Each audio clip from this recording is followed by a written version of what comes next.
I stand at the back of the sterile conference room, invisible. Up front, Mei Lin glows under the projector beam, her voice smooth as she presents the slides. My slides, detailing my breakthrough in oncogene targeting. She calls it our research, but the subtle emphasis lands squarely on herself. Dr. Mei Lin, soon to be star. The familiar twist of betrayal, sharp and cold, tightens in my chest. Deja vu, but worse this time, because I let it happen. Again.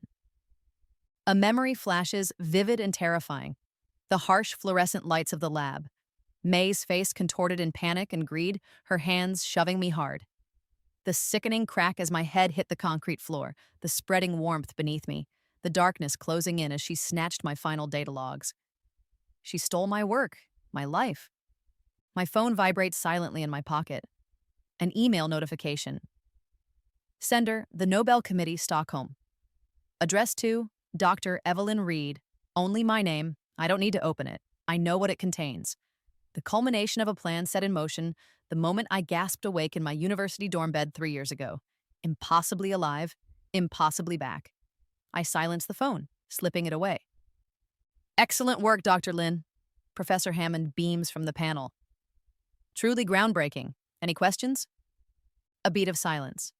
Then, I raise my hand. May's eyes flicker towards me, a momentary unease crossing her polished features before her confident mask snaps back into place. I offer a serene, almost gentle smile. Just one, I say, my voice steady.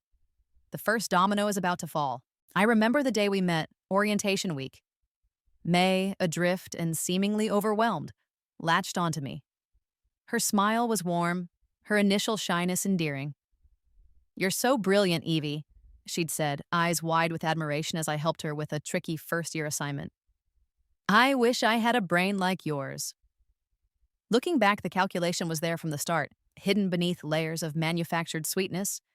Her kindness was a currency spent to purchase proximity and trust. The pattern established itself quickly. May would hit a wall in her research, frustration mounting. I'd step in, offering suggestions, guidance, sometimes practically doing the work for her. It started small, a shared data point here, a co-authored minor paper there where my name somehow slipped to second place. Then came the excuses. I'm just not getting this concept, Evie. Can you explain it again?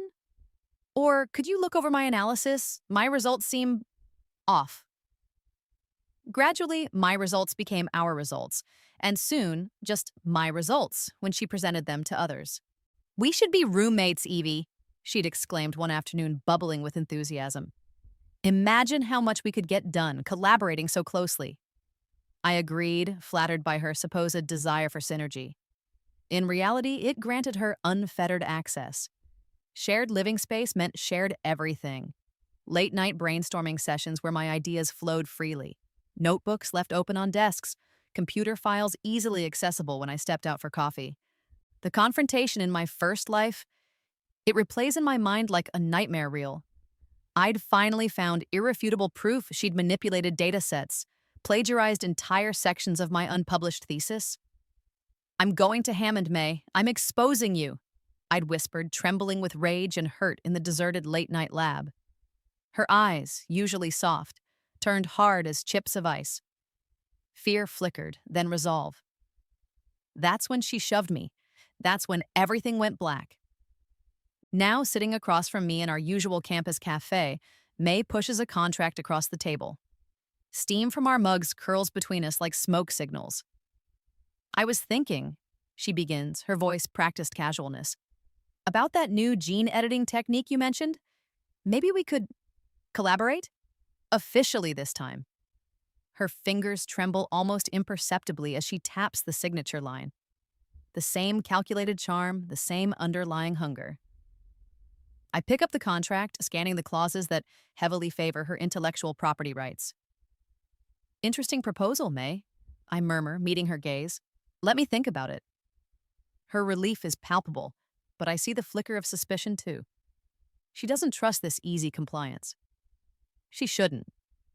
Professor Hammond leans back in his large leather office chair, the creak echoing the stiffness in his posture. He regards my new research proposal, the one I deliberately made less groundbreaking than my actual work, with undisguised skepticism. His cologne, something musky and expensive, is cloying in the small space. Evelyn, he says, his tone laced with faint condescension. While this is adequate, it lacks the innovative spark we saw in Dr. Lin's recent presentation. Perhaps you should focus on supporting her work for now? Hammond, my supposed mentor. He'd always praised May, lauded her innate brilliance, her intuitive grasp of complex problems. Problems I'd helped her solve. My own contributions were consistently minimized, footnotes in the narrative of May's genius. I used to think it was unconscious bias, perhaps dazzled by May's charm. Then, late one evening in my previous life, walking past his office, I saw them through the partially open door. Not a mentoring session. His hand on her back, leaning in close, a shared intimacy that explained everything. The favoritism wasn't just academic, it was personal. His brilliant protege was also his lover. When I'd tried, cautiously at first, to raise concerns about May's data before the final confrontation, he'd shut me down immediately. Dr. Reed, he'd said coolly, adjusting his tie, extraordinary claims require extraordinary evidence. Without concrete proof, these sound like unfounded accusations born of academic jealousy. I suggest you focus on your own work. Lack of evidence. He knew, he had to know, he just didn't care. Or rather, he cared more about protecting May and, by extension, himself. Now, as he dismisses my current proposal, my eyes drift to a framed photograph on his desk. Hammond, beaming, shaking hands with the university president at some fundraising gala. The connections run deep. This isn't just about May, it's about the institutional power protecting its own. Overthrowing May means challenging Hammond, and challenging Hammond means taking on a system built on favors and influence. He thinks I'm a minor nuisance, easily managed. He has no idea the storm that's coming. The clink of beakers is the only sound in the late-night lab until Olivia Reeves slides onto the stool beside me. Working late, Evie? Her smile is tight, overly bright. Olivia has always vibrated with a nervous, competitive energy. Her ambition, a poorly concealed weapon. She's smart, undeniably, but lacks the patience for the meticulous grind of true breakthrough research. She envies May's apparent, effortless success, and she resents my quiet competence. In my past life, Olivia was a viper. Seeing May rise, propelled by stolen work, Olivia allied herself with the thief. She spread rumors about my sloppy methods, questioned my data analysis in department meetings, subtly reinforcing Hammond's narrative that I was struggling, perhaps jealous. She saw an opportunity to climb by stepping on me, aligning herself with the perceived winner. Look, she says now, lowering her voice conspiratorially. I wanted to say, I know what May's like. I've seen how she operates. Takes credit, you know? She leans closer, her perfume sharp and floral cutting through the lab's antiseptic smell. If you ever need someone to back you up, someone who sees the truth. An olive branch? More like a probe. She's testing the waters, trying to gauge my position in the inevitable fallout she senses brewing between May and me. Olivia always plays the angles. She wants to position herself advantageously, ready to benefit whichever way the conflict resolves. If I take down May, Olivia hopes to rise in the vacuum. If May wins, Olivia can claim she tried to warn me, maintaining plausible deniability. I offer a non-committal smile. Thanks, Olivia. Good to know I have friends looking out for me. As I turn back to my microscope, adjusting the focus, I hear it. A faint, almost imperceptible click from beneath the lab bench where her bag rests. A digital recorder. She's trying to bait me, to catch me admitting something incriminating, some hint of sabotage or misconduct she can use later. The game hasn't changed, only the player's awareness, and this time I know exactly where all the pieces are. Olivia thinks she's being clever, playing both sides. She's merely a pawn, and she doesn't even see the board. Dr. Zhang leans against the gleaming metallic counter of my new, smaller lab space, the one I requested after the initial departmental presentation. He was my father's colleague, a man who always had an encouraging word, who helped guide my early career steps after Dad passed. He felt like family. His betrayal in the previous life cut almost as deep as May's. Evelyn, my dear, he says, his smile kind but his eyes anxious. Professor Hammond mentioned you're pursuing a new line of inquiry. Anything I can help with? You know my door is always open. His fingers tap a nervous rhythm on the cold steel. Tap, tap, tap. He's spying. Hammond, likely prompted by a worried May, sent him. Dr. Zhang, the respected senior researcher, the man everyone trusts, he's the perfect mole. In my first life, when I formally accused May, Dr. Zhang testified at the university hearing. He spoke of my emotional distress, my tendency towards paranoia, corroborated Hammond's narrative, and crucially, provided May with an alibi for the times she accessed my locked files, claiming they were collaborating under his supervision. He chose his career, his standing, over truth, over loyalty, over my father's memory. I gesture towards my decoy research notes scattered on the bench. Just exploring some alternative pathways, Dr. Zhang. Nothing definitive yet. I pause, then add casually. It reminds me a bit of that complex protein folding problem you tackled back in '08. The one with the unusual data interpretation in your published paper? Fascinating work. His tapping stops abruptly.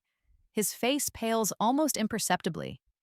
His hidden plagiarism from years ago, a skeleton I only knew about because in my grief after his betrayal the first time, I'd obsessively dug into the pasts of everyone who wronged me. He stares at me, a flicker of genuine fear in his eyes. How could I possibly know that? The implication hangs heavy in the air. He understands instantly that I'm not the naive girl he mentored anymore. He understands that I have leverage.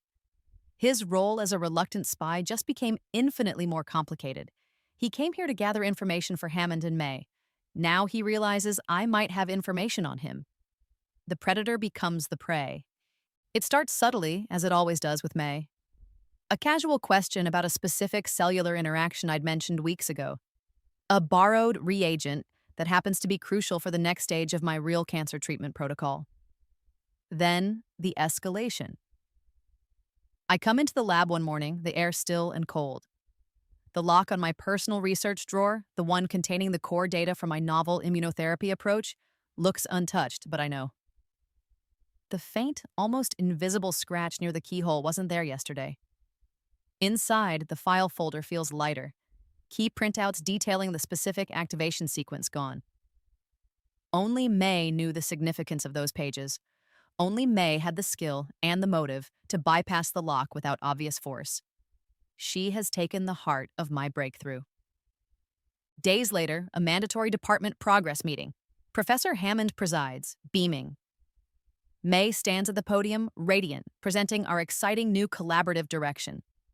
The slides, slick and professional, detail my activation sequence, my preliminary success rates.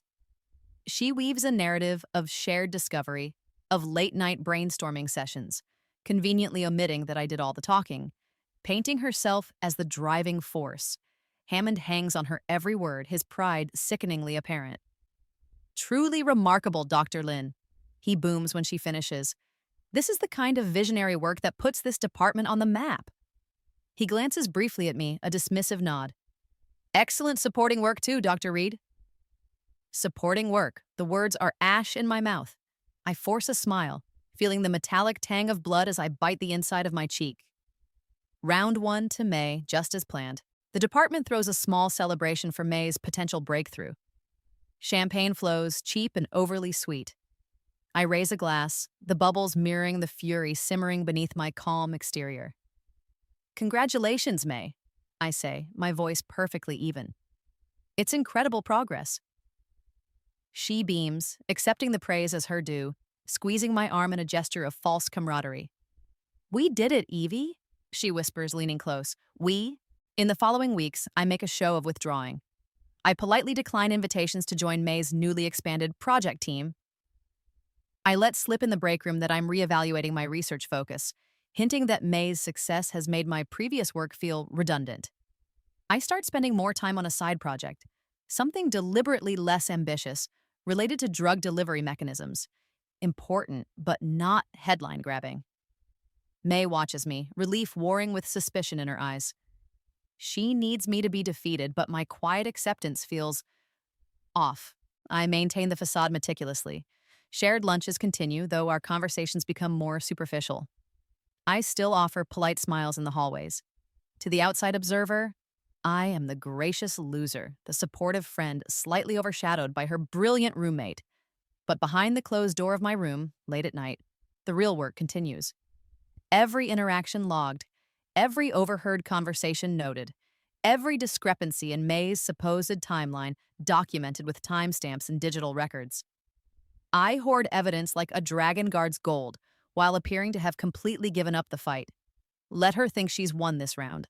Her confidence is my ally. May thinks she has my research. She has a version of it. Before she ever picked that lock, I had already prepared for this. The core data she stole contains my genuine findings, yes, but embedded within the complex datasets are carefully crafted flaws. Not obvious errors, but subtle inconsistencies in the control groups, slight miscalculations in the dosage responses, anomalies that would only be apparent to a handful of global experts in this specific subfield, the kind of experts who peer review for top-tier journals. Anyone else, even Hammond, wouldn't see them. May, lacking the deep foundational understanding of my work, certainly wouldn't. She can replicate the flashy results, but she can't defend the underlying methodology under true expert scrutiny. Furthermore, every digital file she copied, every graph, every data table, carries an invisible watermark. It's a piece of code I developed myself, undetectable by standard software, keyed to my unique biometric signature. It activates only when the file is digitally submitted for publication or presented at a major conference. It embeds my name, the date of creation, and a unique identifier into the file's metadata. Irrefutable proof of origin. My preparations didn't stop there.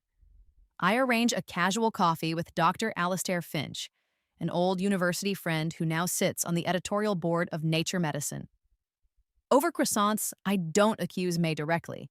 Instead, I express concerns about the rapid pace of some emerging immunotherapy research, hinting at potential reproducibility issues. I provide him with a heavily redacted version of my original flawless data, just seeking a second opinion on the methodology. Enough to pique his expert interest, enough to make him scrutinize May's submission extra carefully when it lands on his desk. Finally, an anonymous email, sent from a secure Proton address via a public library terminal, finds its way to the university's Research Ethics Committee. It contains partial, fragmented evidence, copies of early notebook pages, clearly in my handwriting, dated email exchanges discussing the initial concepts, long before May claimed involvement. Just enough smoke to suggest a fire, enough to trigger a preliminary internal inquiry without revealing my full hand. I hold back the most damning evidence, the watermarked files, the recordings of May asking leading questions, the proof of her previous plagiarism attempts. Those are for later. Maximum impact requires careful timing. The first tremors hit about 6 weeks later. An email arrives from Nature Medicine, addressed to Dr. May Lin and CC'd to Professor Hammond. It's polite but firm. The peer reviewers have flagged certain statistical anomalies and methodological queries requiring clarification in her submitted manuscript. They request raw data access and detailed responses before proceeding. Standard procedure, perhaps, but the tone is unusually sharp. Professor Hammond calls me into his office, the door firmly shut. His usual confident bluster is gone, replaced by a sheen of sweat on his forehead. "Evelyn," he begins, his voice tight. "This journal query, about May's paper. Did you notice anything unusual when you were assisting her? Any small errors, perhaps?" He's fishing, trying to see if I'm the source of the problem, or if I can be the solution. I feign thoughtful confusion. "Anomalies? No, Professor. It all seemed perfectly straightforward when May explained her findings to me. Perhaps it's just a misunderstanding?" That night, there's a frantic knock on my door. It's May, her hair disheveled, eyes wide with panic. The cloying scent of whiskey hangs on her breath. "Evie, you have to help me," she pleads, her voice cracking. "The reviewers, they're asking impossible questions. There are errors in the data. I don't understand how they got there. Maybe you can spot them? You always had such an eye for detail." She clutches a printout of the reviewer's comments, her knuckles white. I feel a cold, satisfying calm settle over me. "Of course, May," I say soothingly, taking the papers from her trembling hand. Let's sit down. I'll help you review everything. This is perfect. She's inviting me back in, giving me full access to see exactly what she submitted, exactly how she presented my work as her own. As I pore over the files on her laptop, the same files she stole from my drawer, my blood runs cold, but not from fear, from fury. The subtle errors I planted are there, yes. But she's done more. In her desperation to bolster the findings, to make them even more impressive, she's fabricated entire data sets, claimed secondary breakthroughs based on hypotheses I hadn't even fully tested yet, concepts I was carefully nurturing for my real, later stage research. She hasn't just stolen my past work, she's plundered my future. The audacity takes my breath away. This changes everything. The stakes just got much higher. May, with Hammond's frantic coaching and leveraging his connections, manages to smooth things over with the journal. They submit revised data sets, attributing the initial flags to transcription errors and minor software calculation glitches. It's flimsy, but Hammond pulls strings, calls in favors. The paper is provisionally accepted, pending further validation that they promise is forthcoming. May is jubilant, her confidence restored, bordering on arrogance. Weeks later, the department buzzes with news. May has been invited as a keynote speaker at the prestigious Global Oncology Summit in Geneva. She'll be presenting her groundbreaking research on an international stage. The invitation is a direct result of the provisional acceptance, amplified by Hammond's relentless promotion of his protégé. To add insult to injury, Hammond then strongly recommends May for the coveted Atherton Grant, a multi-million-dollar funding package earmarked for promising early career cancer researchers, a grant everyone knew I was the leading contender for based on my previous verifiable work. My application is quietly sidelined. Then comes the subtle sabotage. Dr. Zhang accidentally lets slip to May the general direction of my new decoy research during a casual chat. Suddenly, May is mentioning similar concepts in meetings, trying to front-run me even on the work I appear to be doing. Simultaneously, Olivia Reeves, ever the opportunist, starts spreading whispers through the department grapevine. Did you hear Evie tried to undermine May's journal submission? Sounds like sour grapes. The narrative is shifting. May, the resilient genius, overcoming minor setbacks potentially caused by a jealous rival. My isolation deepens. I have to make my surrender look convincing. At the small departmental gathering celebrating May's conference invitation and grant recommendation, I offer my congratulations. That's wonderful news, May. Geneva, you'll be amazing. My voice is steady, my smile polite. Our handshake is brief, my touch cool, betraying none of the rage boiling beneath. She searches my eyes for any hint of resentment, but finds only placid acceptance. I make my pivot more pronounced. I formally submit a proposal for the drug delivery mechanism research, completely abandoning, it seems, the immunotherapy field. I clear out my old research materials from the shared lab space, requesting a transfer to a smaller, less equipped lab in a different building, citing a need for a fresh start and less distraction. Colleagues whisper sympathetic comments about my inability to cope with May's success. I cultivate an air of exhaustion, of quiet depression. I skip departmental social events, especially those where May is likely to be feted. I let dark circles appear under my eyes, easily achieved with less sleep, more time spent plotting. When colleagues ask how I'm doing, I sigh and offer vague pleasantries. Just tired, focusing on the new project. Let them think I'm broken. Let May and Hammond believe they've won, that I'm no longer a threat. Their guard drops completely. They see me as irrelevant, a footnote in May's triumphant story. Perfect. While May prepares for Geneva, basking in the premature glow of success, I make my real moves. Working late nights in my isolated lab in my apartment, I finalize my true research manuscript, the complete, corrected, irrefutably documented work on the immunotherapy breakthrough. Using a secure channel, I submit it directly to the Nobel Committee's private nomination portal, bypassing the university entirely. The submission includes not only the flawless data, but also time-stamped digital records, original notebook scans, the embedded watermarks from the files May stole, and a detailed chronology of the research's development, proving my sole authorship long before May's involvement. Next, anonymous packages are couriered to the organizers of the Global Oncology Summit in Geneva and to the Atherton Grant Foundation. Time to arrive just 24 hours before May's keynote speech and the grant finalization meeting.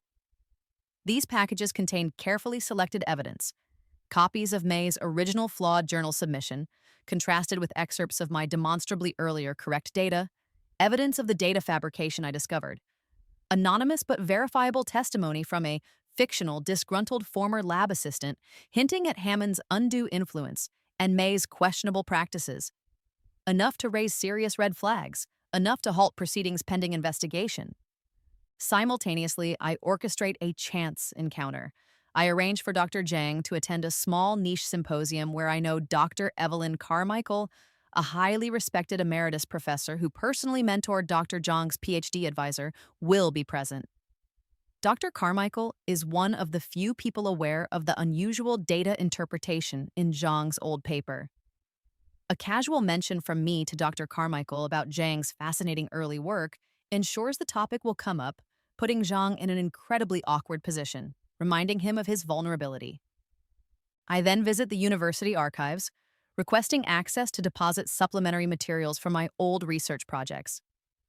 With the archivist as a witness, I deposit sealed boxes containing my original dated research notebooks covering the entire period of the immunotherapy development, complete with signed affidavits confirming the dates of deposit. Chain of custody established.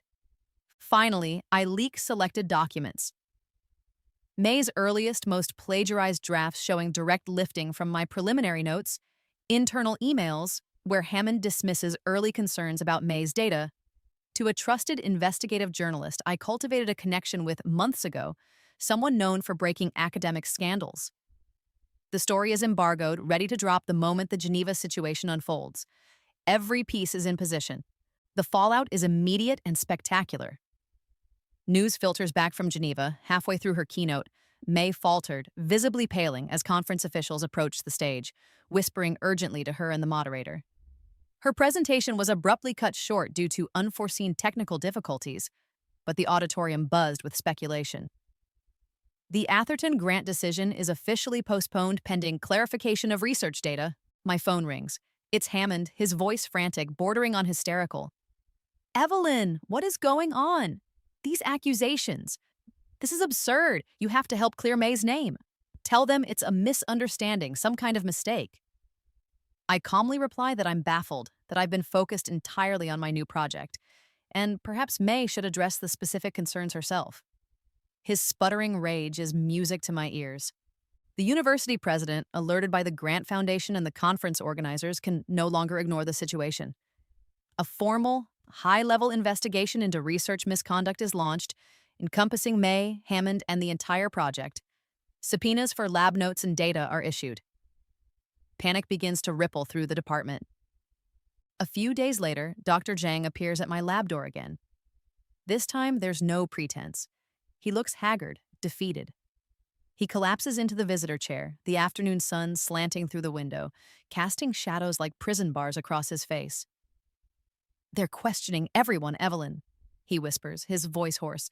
Hammond, he pressured me. From the beginning, he knew May was embellishing. He asked me to corroborate her timeline, to vouch for data I hadn't even seen. I'm ruined. He confesses his role, not out of true remorse perhaps, but out of self-preservation, hoping I won't expose his own past academic sins. Just as I'm processing Zhang's confession, my secure encrypted email pings.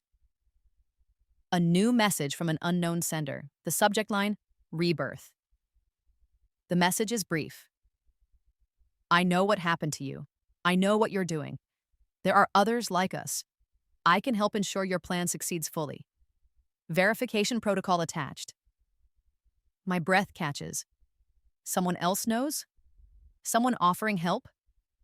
The game just took another unexpected, dangerous turn. Cornered and desperate, May and Hammond lash out. They concoct a new narrative for the investigation committee. I, consumed by jealousy, deliberately sabotaged May's data, planting errors and fabricating evidence against her. They claim I manipulated Dr. Zhang, feeding him false information. Olivia Reeves, seeing her chance to curry favor with Hammond now that May seems vulnerable, eagerly testifies. She recounts my odd behavior, my resentment, twisting innocent comments I made into proof of malicious intent. She even produces the recording from our lab conversation, selectively edited to make me sound bitter and potentially threatening. The university, eager to contain the scandal, places me on temporary administrative leave, suspending my lab access pending the investigation's outcome. Dr. Zhang, terrified of Hammond's wrath and the potential exposure of his own past, clams up. He refuses to corroborate my version of events to the committee, offering only vague, non-committal statements. The final blow comes one evening when I return to my off-campus apartment. The lock is jimmied, the door slightly ajar. Inside, a controlled chaos. My research backups, external hard drives, USB sticks containing the irrefutable watermarked files and recordings are gone from their hiding place. Nothing else of value is taken. But lingering faintly in the air is the sharp, distinctive scent of May's expensive French perfume. She, or someone she sent, got desperate enough to commit burglary. They think they've destroyed my leverage. They think they've finally silenced me. This is the moment. Time to make my exit look like a complete collapse. The next morning, I submit my formal resignation to the university, effective immediately. The email cites untenable working conditions and false accusations, but the tone is one of weary defeat, not defiance. Later that day, I stage a quiet, tearful breakdown in the crowded university cafeteria during lunch hour. I let colleagues see me looking pale, shaken, whispering about how I can't take it anymore. Olivia watches from a nearby table, a smug little smile playing on her lips. Hammond walks past, deliberately ignoring me. May is nowhere to be seen, likely celebrating her perceived victory. The performance is convincing. Everyone sees Dr. Evelyn Reed broken and defeated. Within days, news spreads that I've accepted a junior research position at a small, relatively unknown college in another state. A clear step down, a career trajectory effectively stalled. My farewell email to the department is brief, expressing gratitude for the opportunities and wishing everyone well, conspicuously omitting any mention of May or Hammond. It reeks of forced politeness, of someone just wanting to escape. The final touch comes via text message from May. Evie, I'm truly sorry it had to end this way. I wish you the best. Maybe high-level research just isn't for everyone. No hard feelings? 3. The calculated sympathy, the final twist of the knife. I don't reply, I don't need to. The taxi drops me off not at the regional airport, but in front of a sleek, unmarked building in a discreet industrial park miles outside the city. No signs, just tinted glass and polished chrome. I approach the main entrance. A retinal scanner glows green as I lean in. A heavy, vault-like door hisses open. Welcome to Reed Pharmaceuticals' R&D Skunkworks division, my real lab. Inside, the facility is state-of-the-art, dwarfing anything the university possessed. My team, hand-picked scientists operating under strict NDAs, greets me warmly. Welcome back, Dr. Reed, says Dr. Anya Sharma, my second-in-command. Everything is proceeding on schedule. The big secret, the one I guarded even more closely than my research. I am Evelyn Reed, sole heir to the multi-billion-dollar Reed pharmaceutical empire. My parents, brilliant scientists themselves, who distrusted the increasingly bureaucratic and ethically compromised nature of academic research, faked my modest background after their deaths in a plane crash when I was 18. They wanted me to experience the world without the burden of wealth, to understand the system from the inside before I inevitably took the reins. My rebirth gave me a second chance, not just at life, but at fulfilling their vision. To use our resources to foster ethical, groundbreaking science free from the petty jealousies and political gamesmanship I experienced firsthand, twice. My board of directors, old family loyalists aware of my identity and my undercover mission at the university from the start, have been silently supporting my revenge plot. They provided the resources for the private lab, the legal backing, the surveillance capabilities. In a secure vault accessed by my biometrics lies the real evidence repository. Encrypted cloud backups of all my research automatically synced in real time. Audio recordings of every significant conversation I had with May, Hammond, Olivia, and Zhang since my rebirth. Miniature microphones are wonders of modern tech.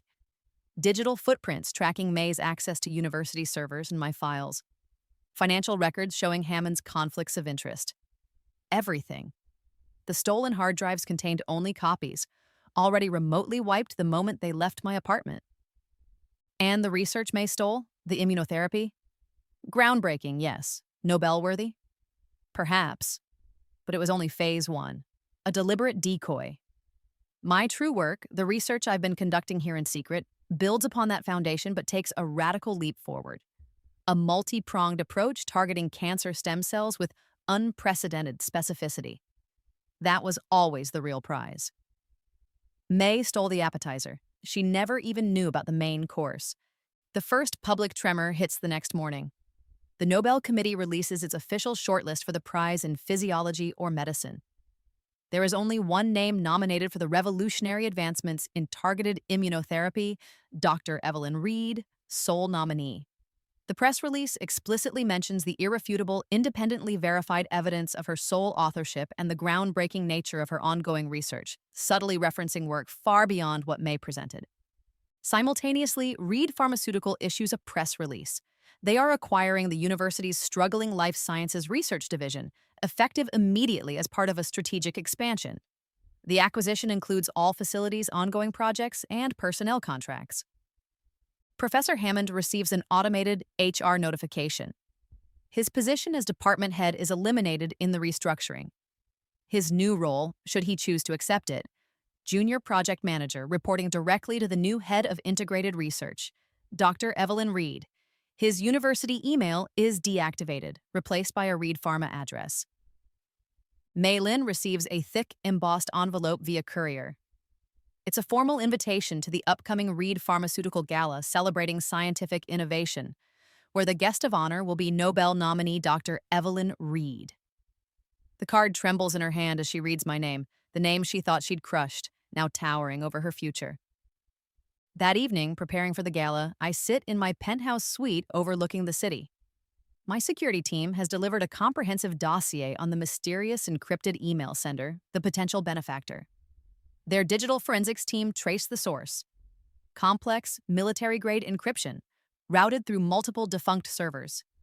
But they found a digital breadcrumb, a faint signature linked to a reclusive tech billionaire, Julian Thorne, who officially died in a climbing accident 2 years ago, roughly the same time I had my accident.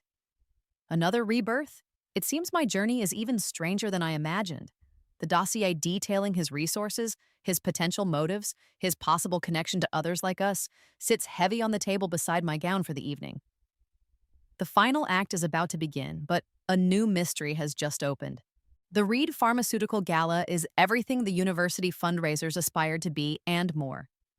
Crystal chandeliers glitter, champagne flows freely, vintage, not cheap Prosecco, and the air hums with the energy of genuine innovation and influence. I stand near the entrance, not hiding in the shadows this time, but commanding the room in a gown the color of spilled blood, or perhaps victory. A simple diamond pendant, my mother's, rests against my collarbone. I greet biotech CEOs, renowned surgeons, actual Nobel laureates, accepting their congratulations on the nomination with a calm warmth I finally feel is genuine. Then, they arrive. Separately, drawn like moths to a flame they should fear. Hammond, looking diminished in his ill-fitting suit, his face pale and drawn. Olivia, overdressed and attempting an air of nonchalant confidence that doesn't quite mask the panic in her eyes. Dr. Zhang, looking older, grayer, avoiding eye contact with everyone. And finally, May. She's wearing white, a stark contrast to my red, trying perhaps for an image of innocence, but she just looks fragile, lost, a ghost at the feast. My security detail subtly steers them away from approaching me directly, but I allow them into the main hall. Let them see this. Let them understand the world they tried to steal from me, the world I now command. I offer each a cool, brief nod of acknowledgement as they pass, nothing more. No anger, no triumph, just distance. Whispers follow them through the crowd. Isn't that Hammond, the one from the university scandal? That's Mei Lin. Looks like she's seen better days. Olivia Reeves. I heard she perjured herself. Their disgrace is a quiet murmur beneath the polite conversations, a stain they can't wash off. Predictably, May corners me first. She finds me on a secluded balcony overlooking the glittering city skyline. The cool night air feels good against my skin. Tears streak her carefully applied makeup. Evie, please. Her voice is a ragged whisper. You have to understand. Just, I wanted it so badly. The recognition. Seeing you, it always came so easily to you. I didn't mean for it to go so far. I didn't mean to hurt you. The same excuses, the same self-pitying narrative. She still doesn't grasp the true nature of her actions. Before I can respond, Hammond appears, hovering awkwardly. Evelyn, he says, attempting his old mentor tone. I always knew you had tremendous potential, deep down. Perhaps I didn't express it well, distracted by other matters. But this nomination proves I was right about your talent all along. He tries a smile. It looks like a grimace. He thinks flattery can somehow bridge the chasm. Olivia pushes past him, her voice slightly too loud. Evie, listen, I can fix this. I can go back to the committee, tell them I was pressured, confused. I can set the record straight about who really did the work.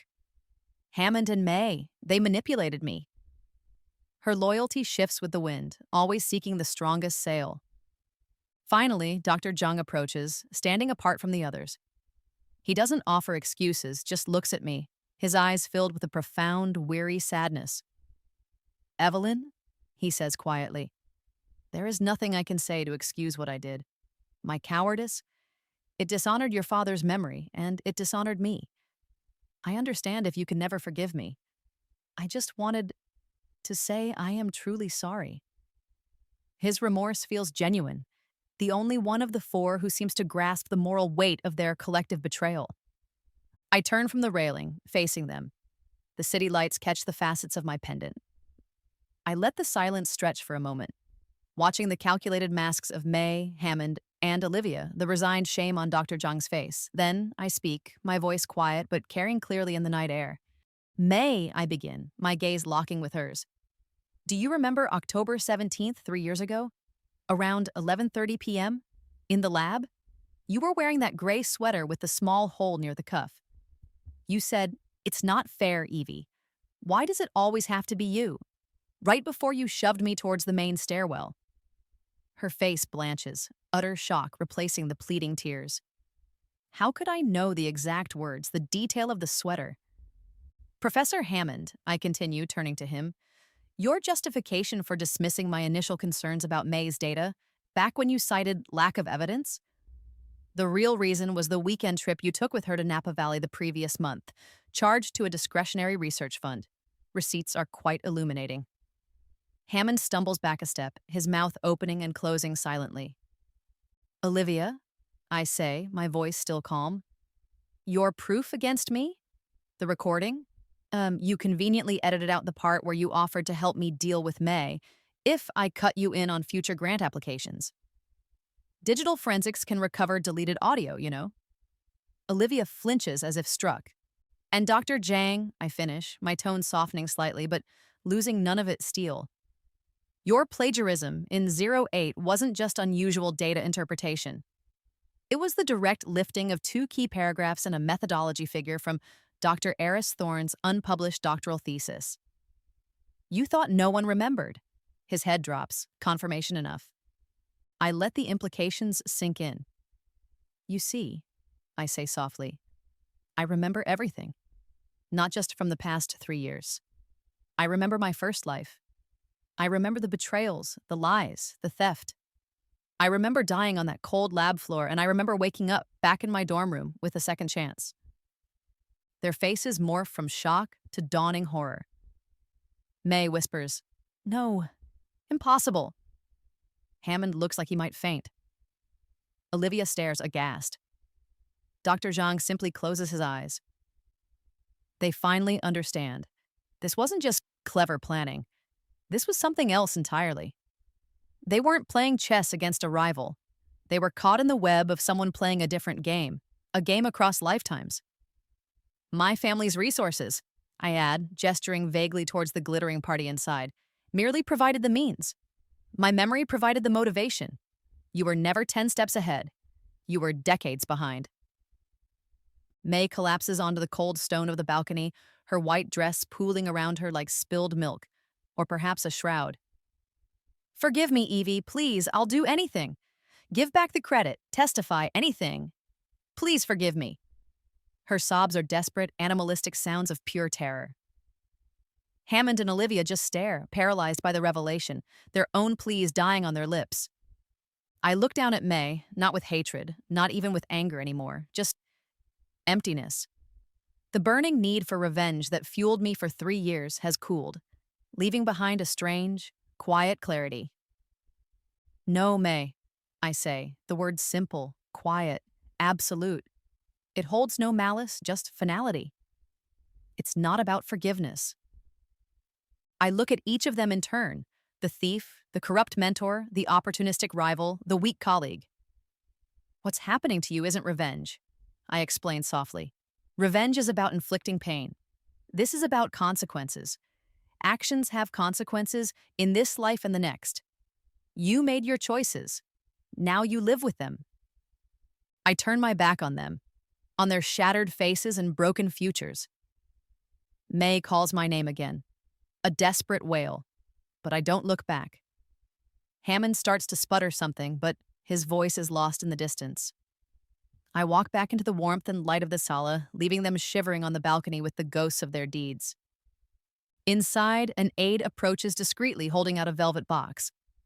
Inside rests the official Nobel Prize invitation packet. I take it, the heavy paper cool beneath my fingertips. As I accept it, a small, private smile touches my lips, not triumph, not satisfaction, just peace. The past is dealt with, the future is finally mine. Stockholm. The Concerthuset gleams, ornate and imposing. I stand on the stage, the weight of the moment settling upon me, heavier than the elaborate gown I wear. The acceptance speech rests on the podium, words I carefully crafted not to recount betrayals, but to chart a course forward for science, for ethics, for hope. I speak of the privilege of discovery, the responsibility it carries, and the memory of my parents, whose own scientific integrity inspired my path. My gaze sweeps across the audience, faces blurred by the stage lights until it lands on one. Julian Thorne, my mysterious benefactor. He looks younger than the photos in the dossier, intense eyes meeting mine with a flicker of understanding, a shared knowledge that transcends words. He gives a barely perceptible nod. He is real. Another survivor of rebirth, drawn here perhaps by the echoes of my own journey, recognizing a fellow traveler across time. The confirmation settles something deep within me. I am not entirely alone in this strange second existence. Later, the gold medal feels solid, heavy in my palm. It's real, tangible, earned through struggle across 2 lifetimes. Unlike the hollow victories May chased, this feels substantial. Looking out at the respectful applause, the sea of faces acknowledging my work, my name, I feel seen. Truly seen, perhaps for the first time. Not as a victim, not as an heiress in disguise, not as an instrument of vengeance, but as a scientist, as Evelyn Reed. Back home, the Reed Institute for Ethical Advancement is thriving. Housed in a building designed for collaboration and transparency, not competition and secrecy, it's rapidly becoming a beacon for a different kind of science. We implement radical protocols, open-source data sharing, with appropriate safeguards for intellectual property, mandatory cross-disciplinary peer review before publication submissions, mentorship programs focused on ethical conduct as much as scientific rigor.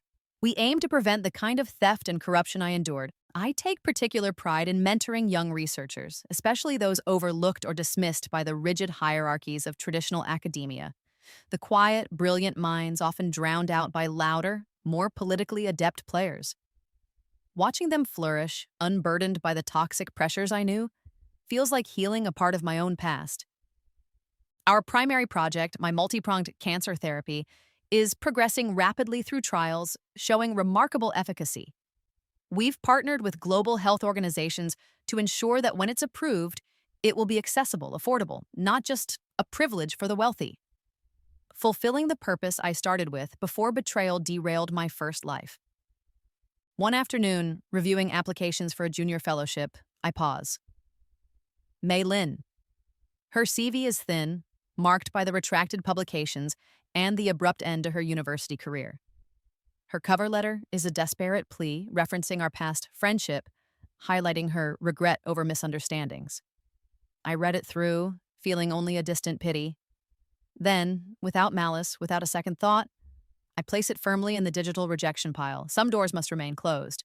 The sunset paints the sky in fiery shades of orange and purple over the private beach at my coastal estate. The gentle rhythm of the waves washing ashore is a soothing balm. For years, the fire of revenge burned hot within me, consuming my thoughts, driving my actions. But standing here, feeling the cool sand between my toes, I realize the flames have died down, leaving not ashes, but fertile ground. Revenge didn't heal the wounds of betrayal. Letting go of the need for it did. Justice served, the anger dissipated, leaving space for something quieter, stronger. Julian Thorne joins me sometimes. Our conversations are unique, candid, in a way impossible with anyone else. We talk about the strangeness of remembering, the burden of knowledge, the peculiar second chance we've both been given. We don't dwell on the how or why. Those questions have no answers, but focus on the what now. His presence is a quiet anchor, a reminder that even in the most impossible circumstances, connection is possible. Later, I open my journal, not the meticulous logs of evidence I kept for years, but a personal one. I write about Stockholm, about Julian, about the feeling of the sun on my skin. I acknowledge both lives, the pain of the first, the purpose of the second, and make a conscious choice about which memories define me, which burdens I choose to set down. The ocean breeze touches my face, carries the scent of salt and freedom. I inhale deeply, breathing without the weight of the past for the first time since I woke up screaming in that dorm room 3 years ago. Weeks later, I'm packing for an expedition to the remote rainforests of Borneo. We're searching for rare botanicals, potential sources for novel therapeutic compounds, the next frontier for the Institute. My phone buzzes with a news alert. University Life Sciences Division to close permanently following widespread misconduct findings. Hammond, May, Olivia, Dr. Zhang, their careers irrevocably ended. The ripple effects of their actions continue. I feel a pang, not of satisfaction, but of sadness for the innocent students and researchers caught in the fallout. I make a quiet call to my financial advisor, arranging a significant anonymous donation to a fund established to support those displaced by the closure. My justice was targeted. It never sought collateral damage. Before leaving my suite, I paused before a small, framed photo on my dresser. A picture of my younger self from my first life, bright-eyed, naive, full of trust. The girl who died on the lab floor. Gently, I pick it up, look at her face for a long moment, then place it carefully inside a box filled with mementos, from that life letters, old notebooks, dried flowers. Memories acknowledged, but no longer carried daily. My private jet waits on the tarmac, engines humming softly. My team is already aboard, excited about the journey ahead. I take one last look back at the city skyline, then walk up the steps without hesitation. No backward glances. The past is settled. The future, vast and unknown, belongs entirely to me.